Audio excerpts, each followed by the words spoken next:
మోంతా తుఫాన్ కారణంగా కురుస్తున్న భారీ వర్షాల దృష్ట్యా ప్రజలు అప్రమత్తంగా ఉండాలని నల్గొండ జిల్లా కలెక్టర్ ఇలా త్రిపాఠి కోరారు. బుధవారం ఆమె భారీ వర్షాల నేపథ్యంలో దేవరకొండ డివిజన్లో పర్యటించి పరిస్థితిని పర్యవేక్షించారు.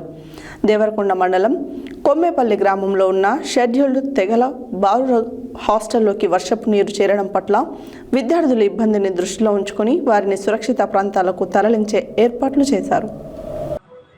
మోంతా తుఫాన్ కారణంగా కురుస్తున్న భారీ వర్షాల దృష్ట్యా ప్రజలు అప్రమత్తంగా ఉండాలని నల్గొండ జిల్లా కలెక్టర్ ఇలా త్రిపాఠి కోరారు. బుధవారం ఆమె భారీ వర్షాల నేపథ్యంలో దేవరకొండ డివిజన్లో పర్యటించి పరిస్థితిని పర్యవేక్షించారు.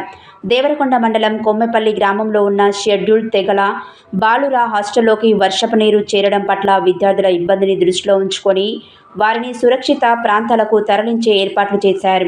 ఈ సందర్భంగా ఆమె మీడియా ప్రతినిధులతో మాట్లాడుతూ మంగళవారం నుండి ఎడతెరిపి లేకుండా వర్షం కురుస్తూ ఉండటం, కొమ్మెపల్లి ఎస్టీ వెల్ఫేర్ రెసిడెన్షియల్ పాఠశాలకు ప్రహరీ లేకపోవడం, లోతట్టు ప్రాంతంలో ఉండటం వంటి కారణాల వల్ల హాస్టల్లోకి నీరు ప్రవేశించిందని తెలిపారు.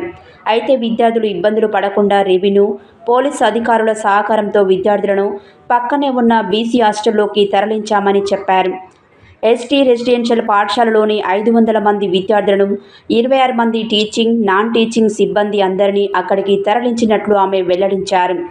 కొమ్మెపల్లి పాఠశాల లోతట్టు ప్రాంతంలో ఉండడం, డిండివాగు పక్కనే ఉండడం వల్ల నిరంతరం వర్షం వల్ల ఇలాంటి పరిస్థితి వస్తుందని, భవిష్యత్తులో ఇలా కాకుండా శాశ్వత పరిష్కారాన్ని కనుగొంటామని ఆమె వెల్లడించారు. మోంతా తుఫాన్ తీవ్రతను దృష్టిలో ఉంచుకొని నల్గొండ జిల్లా వ్యాప్తంగా బుధవారం పాఠశాలలు, అంగన్వాడీ కేంద్రాలకు సెలవు ప్రకటించడం జరిగిందని తెలిపారు. భారీ వర్షాలను దృష్టిలో ఉంచుకొని లోతట్టు ప్రాంతాలలో ప్రజలు అప్రమత్తంగా ఉండాలని, లోవెల్, కాజ్వెల్, పొంగి ప్రవహించే రోడ్లు, బ్రిడ్జిలపై వాగులు, వంకలు దాటవద్దని కోరారు. అలాగే నీటి ప్రవాహ ప్రాంతాలలోకి చేపలు పట్టేందుకు, బట్టలు ఉతికేందుకు వెళ్లవద్దని, పశువులను పొలాల వైపు తీసుకువెళ్లొద్దని ఆమె కోరారు.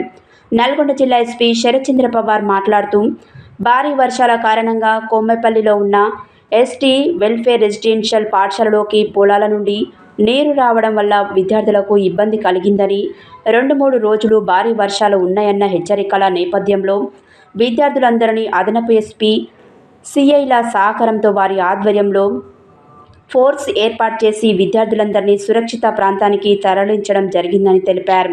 అనంతరం జిల్లా కలెక్టర్ ఇదే మండలం పర్షతండా వద్ద వర్షం పరిస్థితిని పరిశీలించారు. వర్షపు నీరు ఉధృతంగా వచ్చి తండా చెరువులో చేరడం, ఒకవేళ చెరువుకు గండి పడితే తక్షణమే చేపట్టాల్సిన చర్యలపై ఆమె అధికారులతో మాట్లాడారు. రెవెన్యూ అదనపు collector J Srinivas, Devarakonda RDO Ramanareddy, tahsildar, MPDO Madhusudan Reddy, Daniel తదితరులు ఉన్నారు.